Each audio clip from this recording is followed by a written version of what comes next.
Om Sarvadharmastapakastvam Sarvadharmaswarupakah Acharyanam Mahacharyo Ramakrishnaya Te Namaha.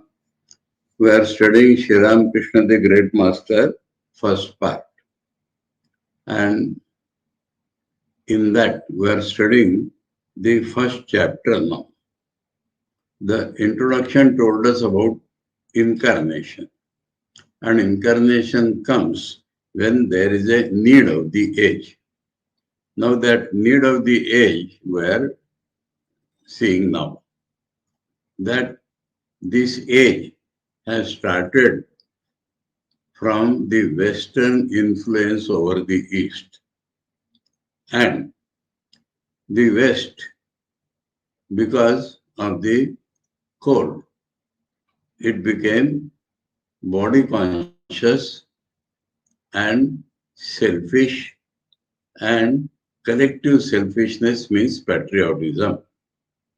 And with this help, they started conquering, defeating, looting the other nations. And Saradananda Swamiji has discussed at great length the expansion of life due to science. And the life is expanding at a very fast pace. Now, what are the problems there? That he started discussing in para number 4. So we are going back to para number 4. What are the problems?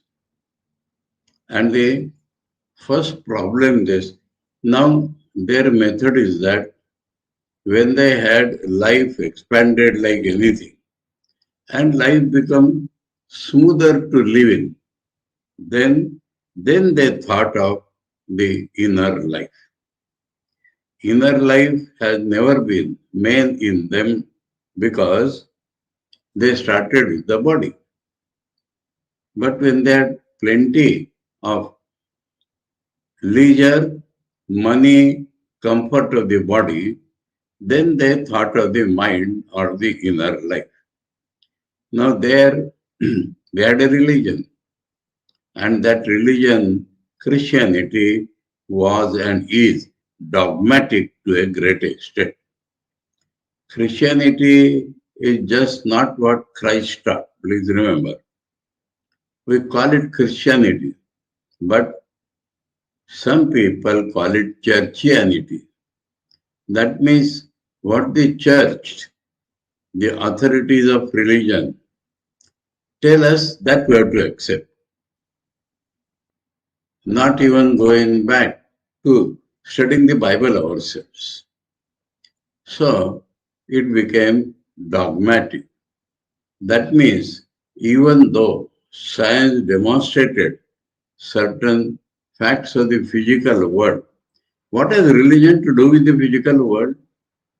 Physical science could have progressed, but religion thwarted their progress.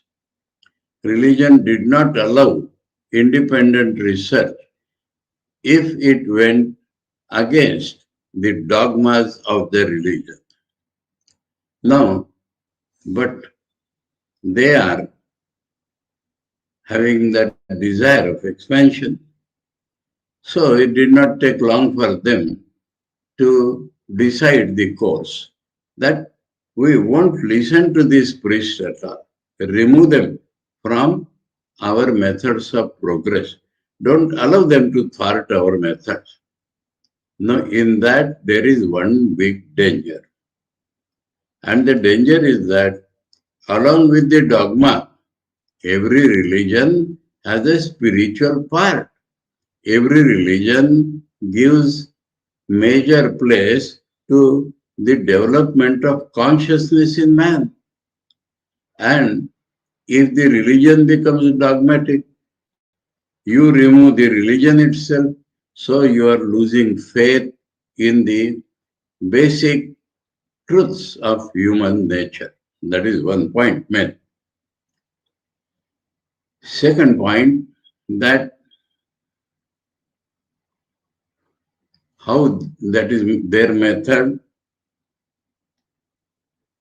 is based upon, now because of this very tendency,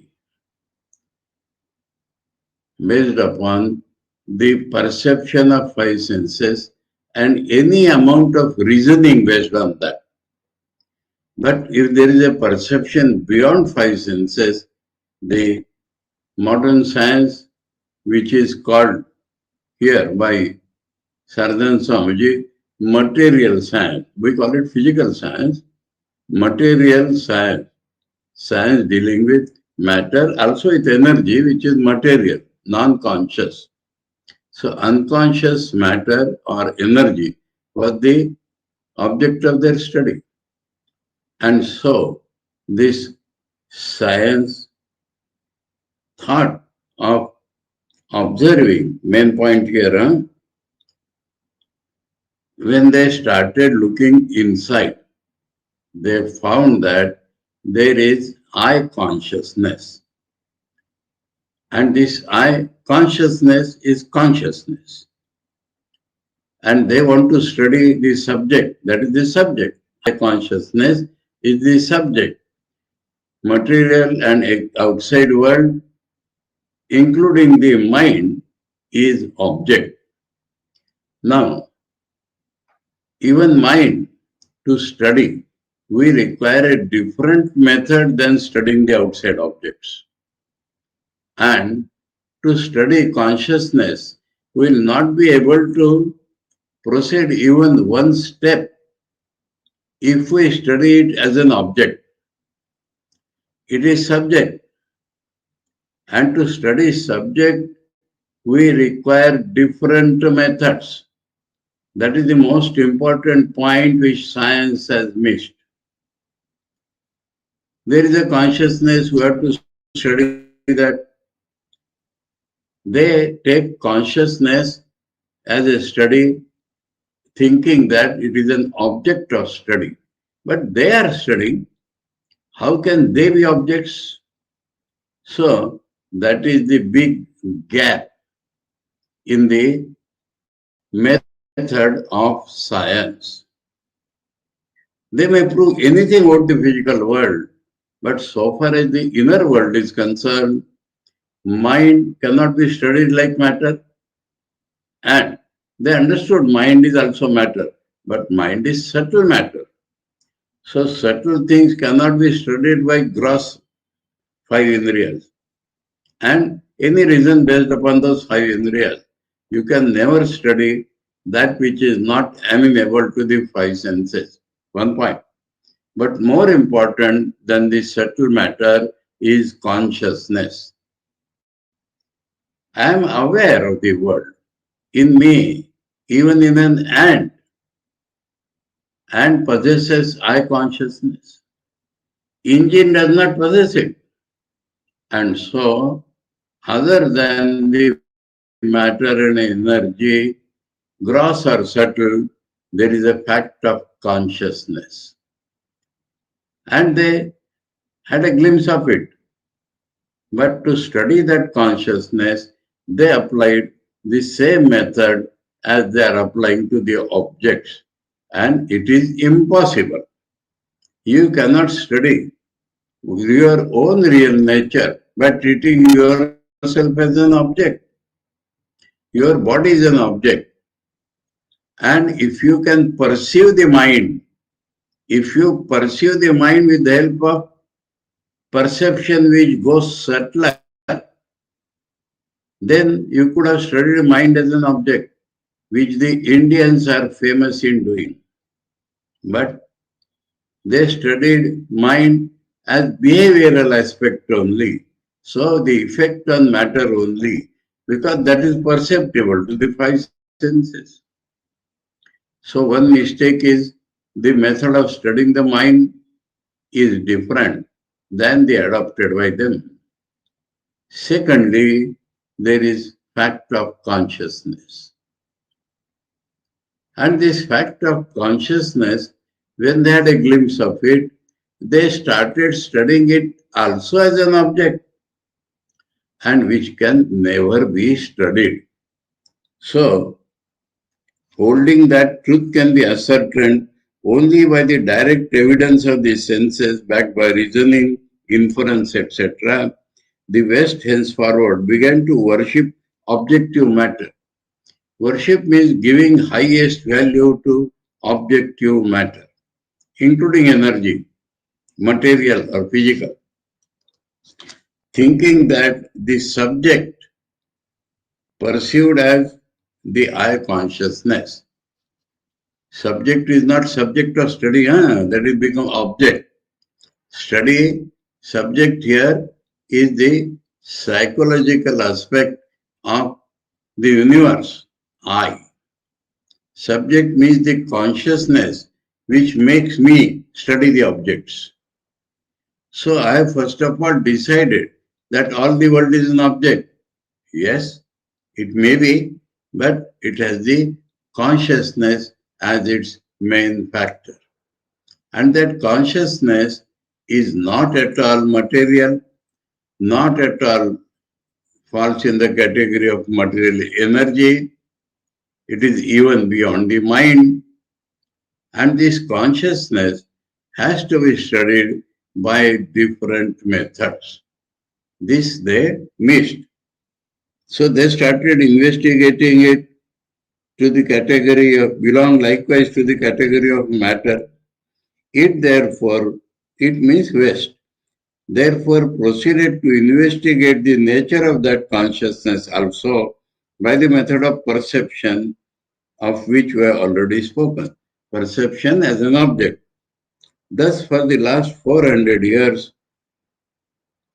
men in the West have accepted only those things 400 years after they threw out religion.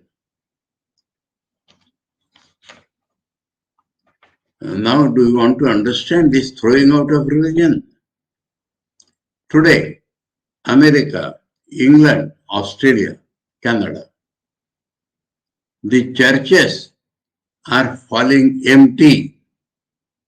The attendance in the churches, or if you take a census, which religion you belong to, they will say we do not belong to any religion. This number or percentage is growing alarmingly. Basis is that what priests are saying dogmatic. And in many cases, in England and Australia, those churches which are falling empty, Indians are so many there now in England and Australia, and they purchase it, occupy it, and make it centers of Hinduism. They convert churches to temples in many cases. So, this main mistake is to think of studying consciousness as objective matter. Now, in the 400 years, things in the universe which could be investigated through the five senses, Within that period, physical science outgrew the mistakes and limitations of its infancy. That means it did not have so many methods and entered upon its youth characterized by energy, optimism, enthusiasm, and love of power, because that automatically comes. Now, this love of power, let me tell something about India also. When we ask an ordinary man, even believing in religion, what is the idea of God? He will say God is a power. Because he becomes worshipper of power, so he thinks God is a power. We forget that God and man basically are consciousness, associated with matter or beyond matter. But basically, the idea of God should start from consciousness. That will come only if we understand that we are consciousness.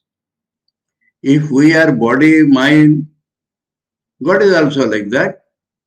Our perception becomes like that. So that is the main point Saradananda Swamiji is pointing out. Now we come to para 5. Ignorance of the knowledge of the Atman, the resulting dissatisfaction. We shall see that later on, but let us think of the knowledge of the Atman. Although capable of achieving great progress in physical science, the procedure just mentioned could not lead men to the knowledge of the Atman. Atman, real nature of man, consciousness. For the only way to attain that knowledge is through self-control, selflessness, and introspection. Self-control. If you allow all the energies going outside, you can never study consciousness. So you have to control your indriyas and mind from going outside. That is the first fact necessary if you have to gain any knowledge of Atman. Secondly, selflessness. Not unselfishness. Unselfishness means less selfishness. No. Self means my own body and mind. That is the small self. And everything, my ideas are centered around that. We have seen that this cooperative and nationalism and patriotism is nothing but enlightened self-interest. So the whole interest is on what is called the small self or the non-self in the Vedantic language, because consciousness not included. Now, the third term used here, I would not accept. Introspection. Introspections mean studying inside. No. Ingoing nature of the mind. Mind, if it goes just inside the body, it can be called introspection. But that will not lead to consciousness. So mind goes inside and inside and inside and inside. So this antarmukha vritti is absolutely necessary if you have to reach any idea of the consciousness. And the original Bengali word here,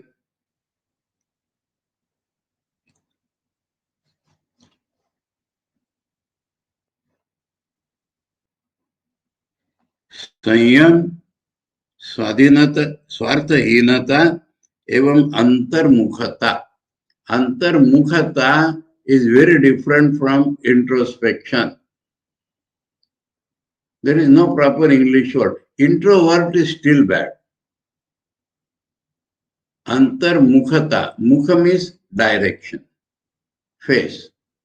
Antar means inside.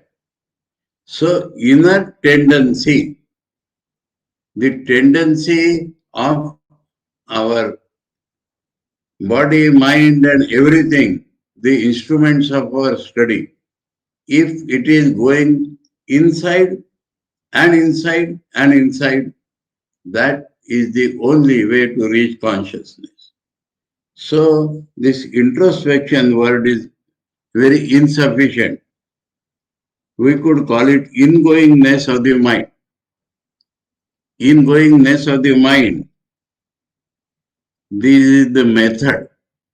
Method, self-control, selfishness, ingoing nature of the mind, and what is the instrument which does this? What is the instrument? And the only instrument for attaining it is the mind with all its functions brought under absolute control. So when mind is brought under control, then only we can make it ingoing and ingoing and ingoing. If it is out of control, going outside, we can never do that. So, after singing the glories of science, as it were, Saradananda Swami is showing what are the drawbacks. And it is therefore not surprising that being attracted only by external objects, what happens? They miss the path to self-knowledge. The path itself has been missed. So they may walk and walk and walk till infinity. They will not get it because the path is missed. The path is ingoing. God is my innermost reality. God is consciousness. It is subject. It is innermost reality of all. It is outside also, but the innermost reality outside. God is the innermost reality in me, innermost reality in every living being, innermost reality of the elements of matter. So, in inner reality, to observe that, we require this mind which is brought under control, and they have missed the way. And when the way is missed, you do not hope to reach it in millions of years. You may walk till infinity, but if the direction is different, how will you reach it? And identifying themselves with the body became materialists. That means, what is I? Consciousness, studying like object becomes, it's impossible. So what is I? Matter. If you take yourself as matter, the whole world appears as matter only. And that makes a man materialist. We see that people are becoming materialist. That means they believe in outside matter, worship outside matter, because they think themselves to be matter. It goes both ways. If I am consciousness, then the ruler of the world also is consciousness. If I am matter, the world is matter. That is why they regard worldly enjoyment all important. Worldly enjoyment means matter enjoying matter. That is called worldly enjoyment. Consciousness, unless it identifies with matter, cannot enjoy matter.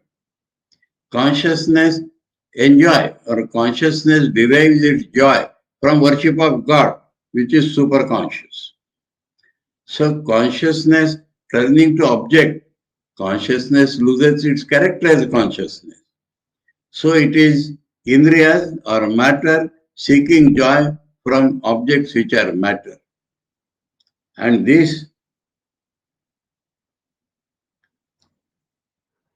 that is why they regard worldly enjoyment all important and make a special effort to obtain it. If that is the only source of joy,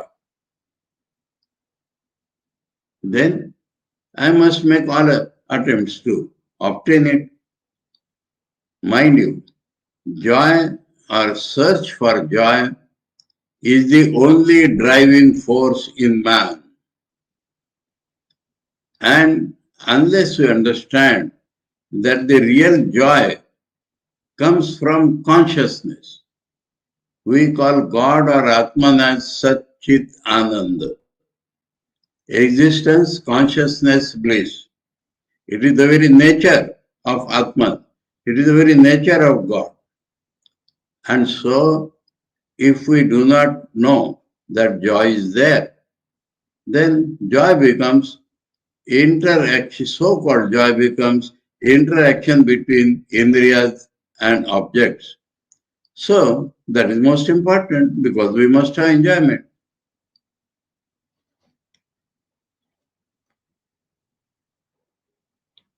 And make a special effort to obtain it. Their knowledge of material things acquired through science has been applied chiefly to that. Why we love science? Some people say because there is search for truth. We love science because it is giving us more enjoyment. So we love science. And so their knowledge of material things acquired through science has been applied chiefly to that end, getting enjoyment of matter.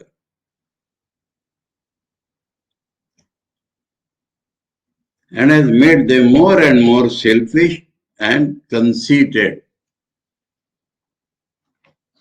More and more selfish, that is all right. But thinking that that is all in all, they become conceited. You hopeless people running after something unknown, we say we are enjoying the world. This is called Asuri Sampatti in the Gita. So that makes a man conceited because he thinks he is the enjoyer.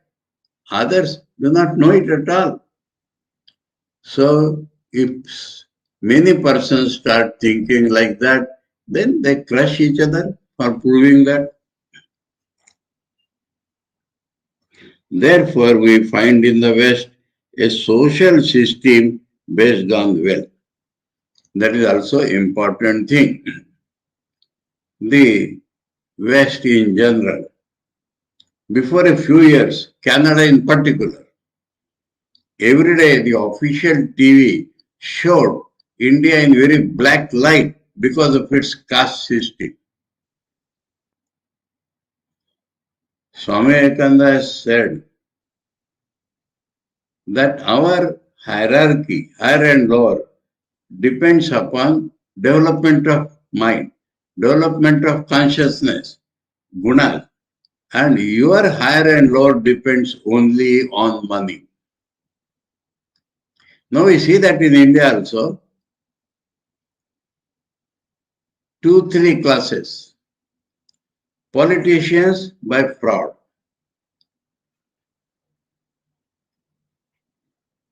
Cinema actors because of the popularity. Cricketers because of the popularity. They are the richest people in India. Not businessmen. There are very few businessmen who are really rich. And they become the celebrities. What is celebrity?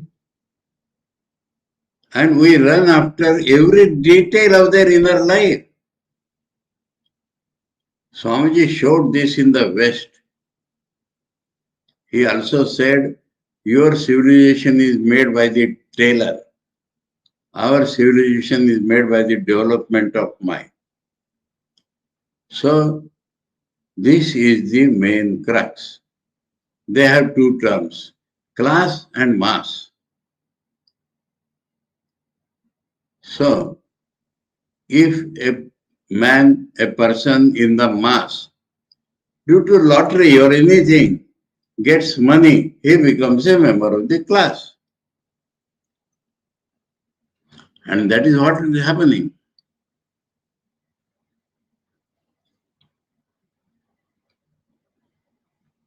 So a social system based on wealth.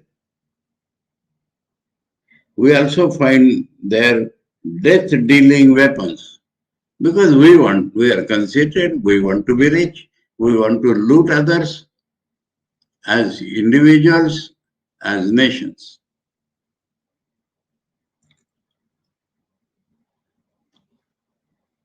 We also find these death-dealing weapons deep-rooted discontent due to poverty side by side with abounding prosperity. Now I'll show that in India. Mumbai, the city which is supposed to be the most developed in India, has the largest slum area. Chandigarh, which is elitist town, is elitist at the cost of. You just cross the boundaries of Chandigarh and go behind. There is a big medical institution in Chandigarh, PGI, Postgraduate Institution of Medical Education and Research. And just behind that, there is a colony where people are born to die at the age of 12. The blood does not grow. 250 or 300 such cases are registered in PGI. But what about the vast majority?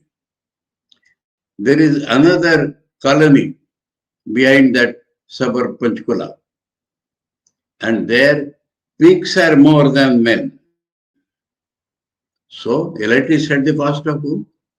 Now this I am showing in India, what of the West, because the idea started from there. There will be a high-rise building, and near about there will be what they call gate house, where people somehow are clubbed and stay together. So dissatisfaction grows. I will tell you a funny story. One Indian, Punjabi boy, he was born in America. His father had gone there, father died in road accident, and mother had brought him to India. Now he tells me that our doctors, American doctors, imagination, have discovered an injection which will make people happy. Supposing it is true, what will be the cost of that injection? Prohibitive cost. And those who will not be able to pay that will be very unhappy, more unhappy than those and the previous people. Because a man feels his poverty in comparison. And so, this is another big thing created by West. In pursuit of wealth, some people will get wealth, others will be crushed, and they will create dissatisfaction. A social system based on wealth, we also find their death-dealing weapons, deep-rooted discontent due to poverty side by side with abounding prosperity, and unquenchable thirst for wealth. Unquenchable thirst for wealth. The occupation and oppression of other countries. Occupation and oppression, looting of the other countries, and so on. Because of all this, the hankering of the soul is not satisfied. Man has soul. Man has his reality. Man has consciousness. And that consciousness wants to manifest. And if it is not able to manifest, it hankers. That thirst for happiness, that thirst for perfection, how it will come in this process? Even the belief in the survival of the nation after the death of the individual brings no happiness. We discussed that. There are no proof of continuation of individual because that would come only if they know that individual is consciousness. So they think of social continuity. But will that give me happiness? How can an idea of social continuity give me happiness?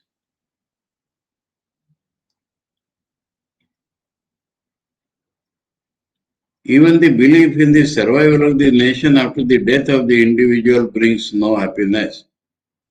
After careful thought, certain people in the West have at last come to realize that the knowledge obtained through the senses will not enable them to discover the reality beyond time and space.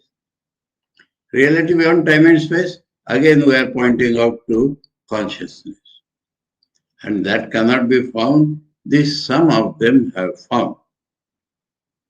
A feeling of utter helplessness has come over men because they do not know the right method and their methods will not give joy.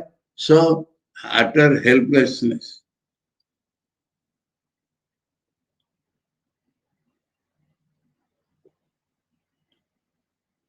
Will not enable them to discover the reality beyond time and space. Science gives them a fleeting indication of its existence. So, science or rational thinking will give them a fleeting indication that it is beyond, that it is beyond our search. It cannot tell anything more about. Let me, unnecessary, but some of my friends, I have heard them in their lectures, popular they became, that where Vedanta has reached, science has almost reached. Something impossible. Science is grounded in the mud, in the clay, because they are not going beyond five senses. Hypothesis, they may build anything. Scientists will grow. Scientists will overgrow science and then he can reach Vedanta, not the science.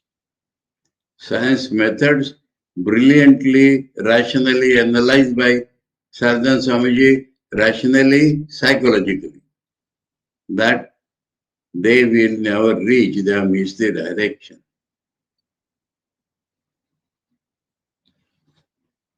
He used to write on the board, Atman is equal to Brahman. He could not understand that he has to write three lines. Atman is identical with Brahman, not equal. Anyway, so please never be deluded on this point. I am talking with some authority in this field because I have undergone the rigors of science and I understood the hollowness. See, Saradananda Swamiji has described it. It may bring happiness, so called, in life, along with unhappiness more and more. It can never reach God, it can never reach human real nature. Again here, some people say science is aparavidya and religion is paravidya. Where they got this idea? Aparavidya and paravidya, first these words occur in Mundaka Upanishad. And there it tells us, subject knowing the object is aparavidya. A man knowing his own real nature is paravidya.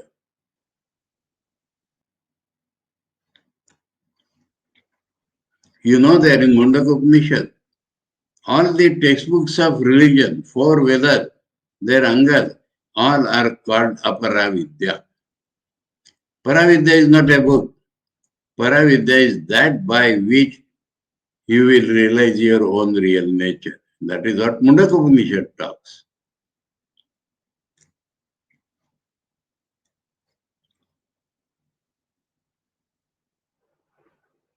Science gives them a fleeting indication of its existence, but nothing more. For that reality is beyond its reach and understanding. The path itself is missed, how it will reach that? A feeling of utter helplessness has come over men. Saradananda Swamiji lived in America for some time and there he has seen firsthand. As far as Swami Vivekananda is concerned, in the first visit, he was influenced by the outside glamour to some extent.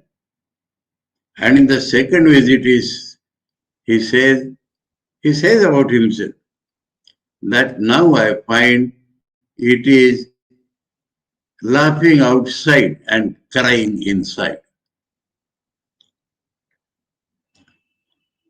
What we call hypocrisy. A feeling of utter helplessness has come over men, and there is a growing lament in their hearts because of the overthrow of that God on whom they depended for all their strength and power. Their God means matter. And through whose grace they enjoyed splendor and prosperity. That is all. It has not given them.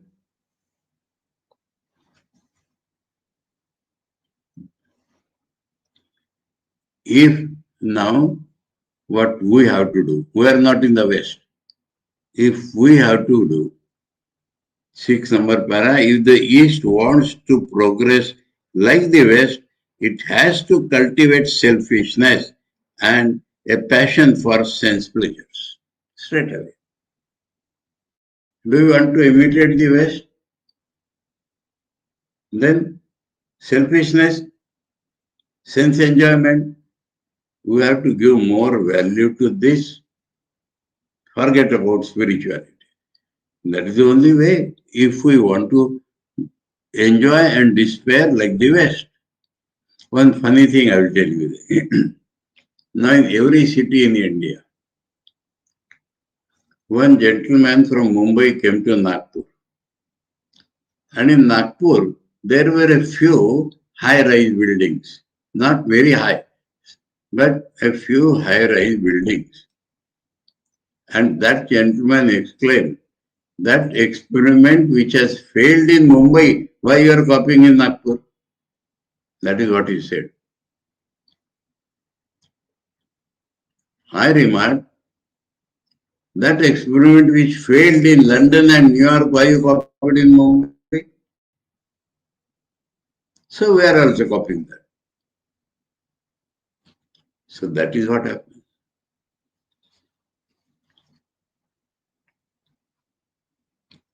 Thus, a study of history shows that Western civilization is founded on self-love, small self, desire for worldly possessions, and absence of faith in religion.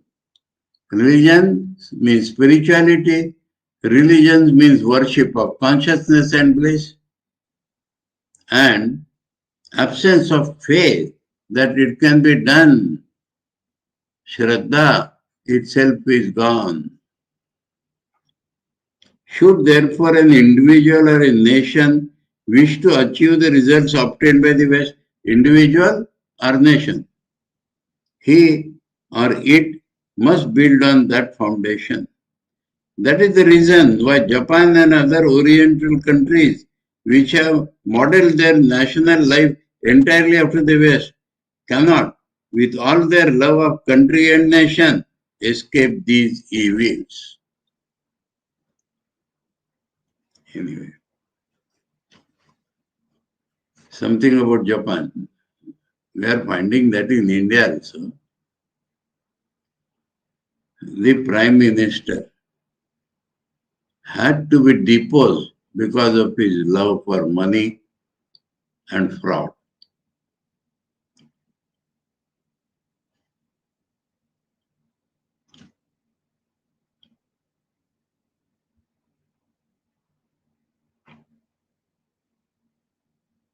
Japan and other Oriental countries which have modeled their national life entirely after the West cannot, with all their love of country and nation, escape these evils.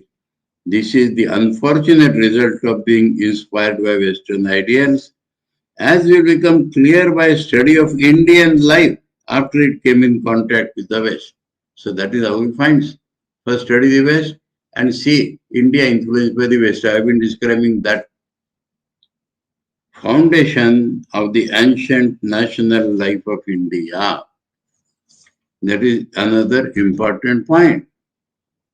The first question that may be asked is whether India ever had any national life before it came in contact with the West. This idea is being flouted these days. Nation as a political entity never entered India. Nation as a group of people having common ideals existed in all periods of history. Saradananda Swami will show that. The answer is that although it was not there in name, it undoubtedly existed in fact. For even in those days, even today, the people of India as a whole venerated the Guru.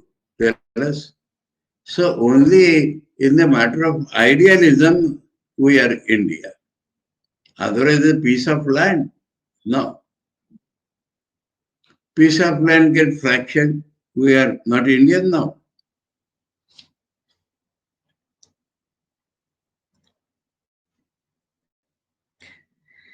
For even in those days, the people of India as a whole venerated the Guru, the Ganga. You know how much Ganga is venerated. When you go to Tamil Nadu, there is a wonderful river Kaveri. But the local people call it Kaveri Ganga.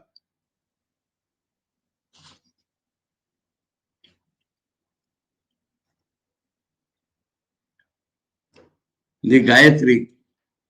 Gayatri is a mantra chanted from Himalaya to Kanyakumari, from Dwarka to most eastern part of India. Wherever you go. And the Gita. Gita is also a universal book. Everybody studies it. And go. Go he has put because he is rhyming with ga everywhere. Cow. Now cow is venerated throughout India by the Indians called Hindus. Worshipped everywhere. Another important point. Ideas from the Ramayana, the Mahabharata and other religious books inspired and guided the life of every man, woman and child. Ramayana existed or not, Ramayana existed or not. Every Indian, if he is man, woman and child, are inspired by the ideas of Ramayana and Mahabharata and other religious books inspired and guided the life of every man. So these ideals guided and inspired in those days and today. So every man.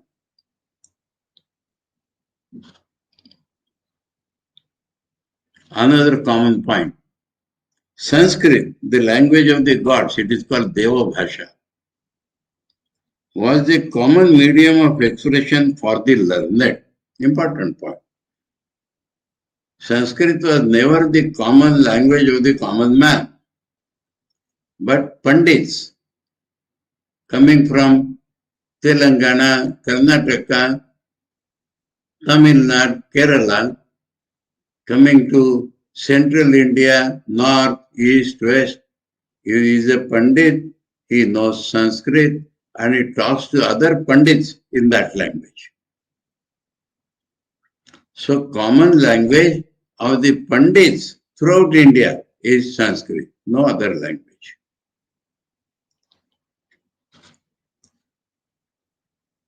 Even, I tell you my experience, I was for 10 years in Tamil Nadu.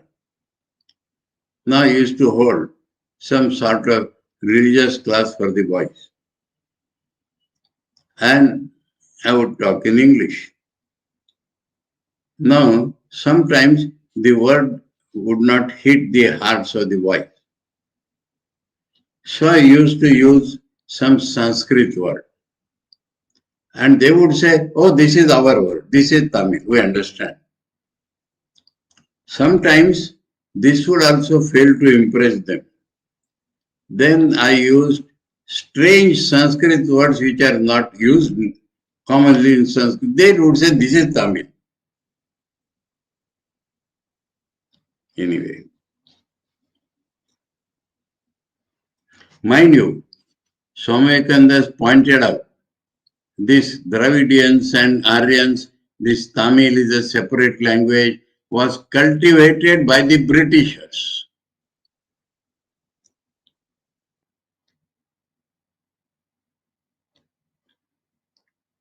There were many other similar factors of unity. The highest punya was to take water from Ganges, from Kashi, and to make a abhishek to Shiva of Rameshwaram, take a sand from there and bring it back to Kashi. So, and I read recently that Shankaracharya introduced a system that in Rameshwaram there are 3 priest families and one of them is from Maharashtra. In Trambakeshwar, there is a family from Karnataka. So, throughout India, the priests were brought from other parts of India. That is national integration.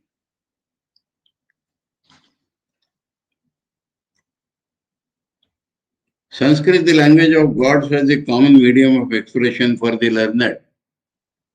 There were many other similar factors of unity, and there is no doubt that religious ideas and religious practice constituted the bedrock of that unity. Yes. Religious ideas and religious practices were the bedrock of the unity in India.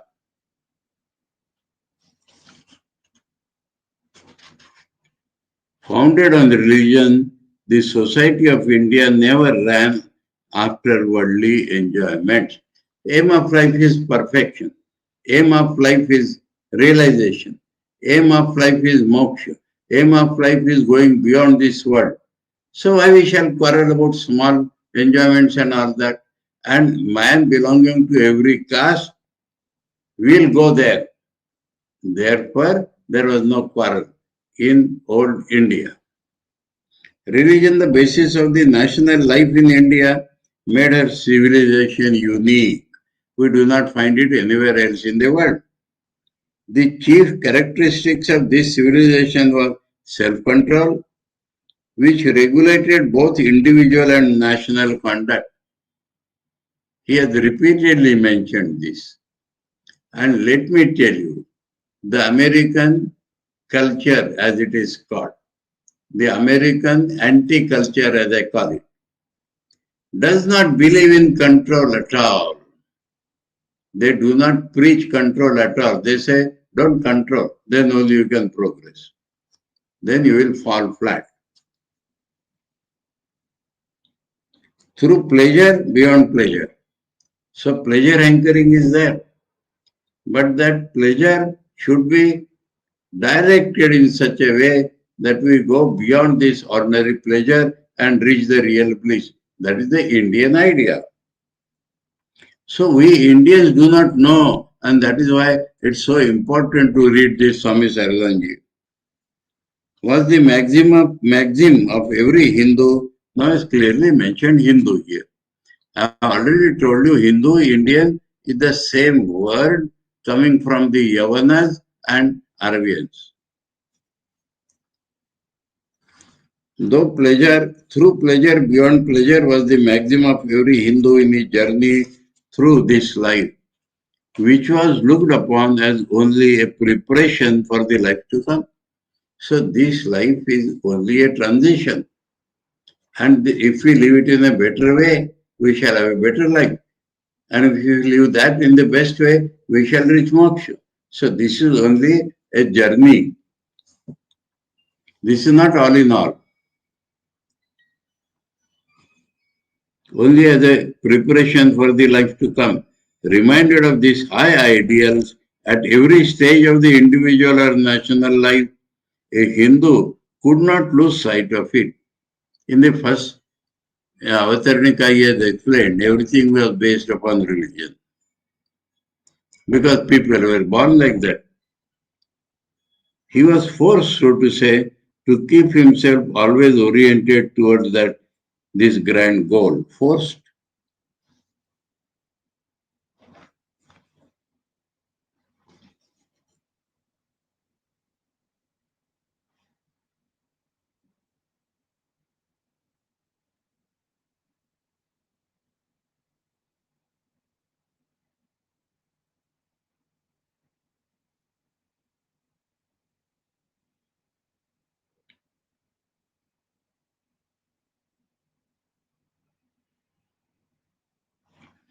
Forced. Force is not forced here, guided.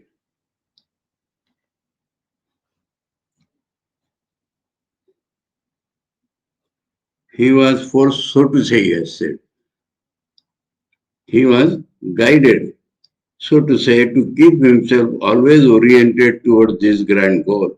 It is for this reason that the caste or class system did not for a long time create any conflict of interest and prevented the growth of discontent in society. For when anyone could achieve supreme knowledge or liberation by the unselfish performance of his own caste or class duties, irrespective of his birth, high or low, what could possibly be his cause for discontent? If aim is God realization and everybody by his swa karma can go there, what is the quarrel?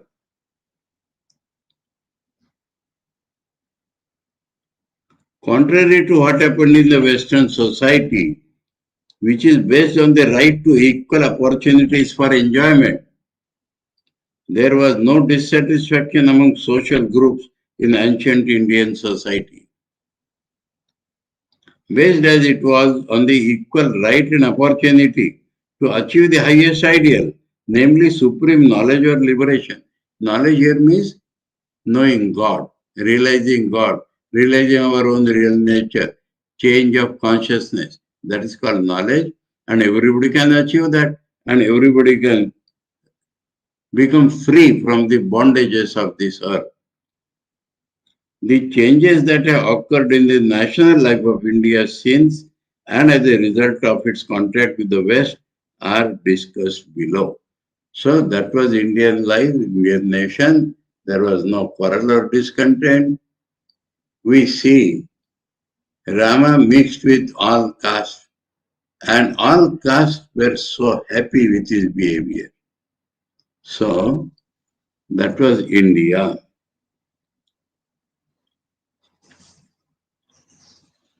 Now, what has happened after India is influenced by the West? That we shall discuss tomorrow. Very important chapter, analysis, brilliant analysis, and glorifying the Western science, but finding its basic demerits. And it will never lead to the liberation or common knowledge because this path has been missed. If you study consciousness of matter, how can you study it? And man is basically consciousness. That is what Saradananda Swami has shown. And then he will say, in such was the need of the age, and so the incarnation came. That would be the conclusion.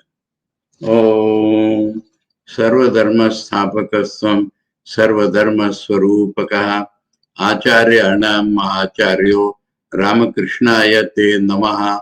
Om Shanti Shanti Shanti. Hari Om Tat Sat. Sri Ramakrishna Arpanamastu.